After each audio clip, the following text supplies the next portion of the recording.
Nestled among the oak-covered hills of northern Lazio, Bomarzo is a village that feels carved from the earth itself, ancient, quiet, and untouched by hurry. Its stone houses climb gently along the ridge, overlooking valleys where olive trees and vineyards stretch to the horizon. Narrow alleys twist between worn walls and archways, whispering stories of centuries gone by.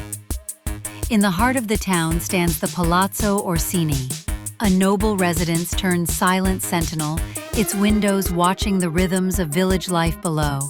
Time here moves slowly, measured by footsteps, church bells, and the wind that brushes through the tough rock. Bomarzo is not grand, it is not loud, but it holds the soul of the land, humble, eternal, and profoundly human. A place where the past is not behind you but all around you. Here, beauty hides in the details, a flowered balcony, a weathered doorway, a view that never asks to be photographed, only remembered.